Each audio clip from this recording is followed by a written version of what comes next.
नमस्कार, साई सन study zone में आप सभी लोगों का स्वागत है।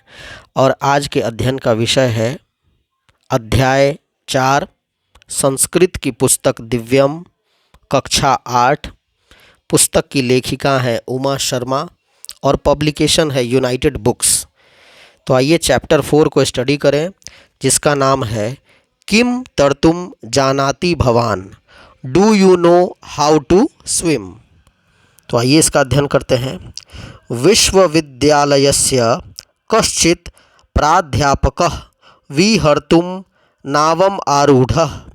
नावा जलविहारं कर्तुं तस्य प्रथमोऽयं वसरः आसीत्। बालसूर्यस्य किरणानां जलक्रीडां वीचीनां नर्तनम् अम्भसाम् अपार राशिम् अरित्र माध्यमेन नौकायाः अग्रेसारणम् इत्यादि दृश्यं दृष्ट्वा सः नाविकम् एवम् अपृच्छत्। प्राध्यापकः: भो नाविक, किं भवता कदापि गणितं पठितं? नाविकः: न पठितं। प्राध्यापकः: किं गणितं पठितुं विद्यालयं न गतवान्? नूनं भवतः जीवनस्य चतुर्थांशः व्यर्थतां गतः। भवता रसायनशास्त्रं भौतिकशास्त्रं वा पठितं स्यात्। नाविकः: ईदृशं मे भाग्यं कुतः, यदहं भौतिकशास्त्रं रसायनशास्त्रं वा पठेयम्।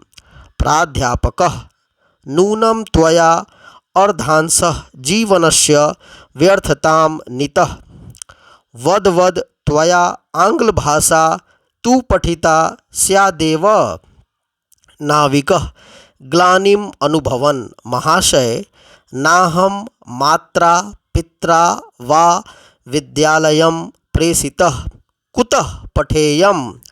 प्राध्यापकः: तर्हि तव जीवनस्य त्रयो भागाः अपार्था जाताः। अत्रान्तरे नदे जलावर्तनं समायातं लहरीणां वेगेन, तदा नौका अकम्पत्। पश्यतोः एव तयोः नौका जलपूरेण पूरिता। नाविकः प्राध्यापकं संभ्रमेण अपृच्छत्: महाशय, किं भवान् तर्तुं जानाति?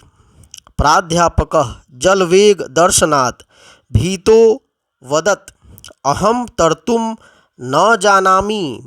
नाविकः अवोचत्: यदि तर्तुं न जानाति, तदा भवतः सर्वं जीवनं वृथा जातम्। अहं तु बाहुभ्यां नदं तीर्त्वा पारं प्रयामि, भवान् खलु जलमध्ये विहरतु। इस प्रकार हम लोगों ने इस कहानी का अध्ययन किया है। अब आइए इसके हिंदी ट्रांसलेशन को पढ़ते हैं। ये बहुत ही इंटरेस्टिंग स्टोरी है। किम तर्तुम जानाति भवान। विश्वविद्यालय का कोई प्राध्यापक घूमने के लिए नाव में बैठ गया। नाव में जल विहार करने का यह उसका प्रथम अवसर था। बाल सूर्य की किरणों में जल क्रीड़ा, तरंगों का नृत्य, जल की अपार राशि, नाव की डाँड़ से नाव को आगे बढ़ना इत्यादि दृश्य देखकर उसने नाविक से इस प्रकार प्रश्न किया: अरे नाविक, क्या तुमने कभी गणित पढ़ा है? नाविक बोला: नहीं पढ़ा। प्राध्यापक: क्या गणित पढ़ने विद्यालय नहीं गए? निश्चय ही तुम्हारे जीवन का 1/4 भाग व्यर्थ चला गया। तुमने रसायन शास्त्र या भौतिक शास्त्र पढ़ा है? नाविक: ये मेरे भाग्य में कहाँ है। मैं रसायन शास्त्र और भौतिक शास्त्र पढ़ता, मैंने इन दोनों में से कुछ भी नहीं पढ़ा है। प्राध्यापक: अवश्य ही तुमने जीवन का आधा भाग व्यर्थ गुजार दिया। बताओ, तुमने अंग्रेजी भाषा पढ़ी है? नाविक ग्लानि अनुभव करके: महाशय, मेरे माता पिता ने मुझे विद्यालय नहीं भेजा, मैं कैसे पढ़ता। प्राध्यापक: तब तुम्हारे जीवन का 3 हिस्सा व्यर्थ चला गया। इसके बाद नदी में बाढ़ आ गई। लहरों के वेग से नौका डगमगाई। देखते देखते उसकी नौका में जल भर गया। नाविक ने घबराहट के साथ पूछा, महाशय, क्या आप तैरना जानते हैं?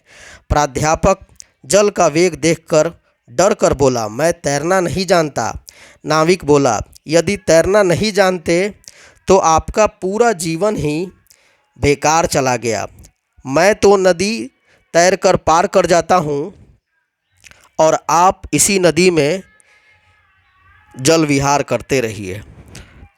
तो इस प्रकार ये जो स्टोरी है हमें इस बात की शिक्षा देती है कि अगर कोई व्यक्ति हमसे कम पढ़ा लिखा हो तो हमें उसका उपहास नहीं उड़ाना चाहिए, क्योंकि इस संसार में ईश्वर को छोड़कर कोई भी पूरा नहीं है। तो इस स्टोरी का ये मोरल है, even if there is a less educated person we should not make fun of him, because no one is complete in this world except God. Thank you very much.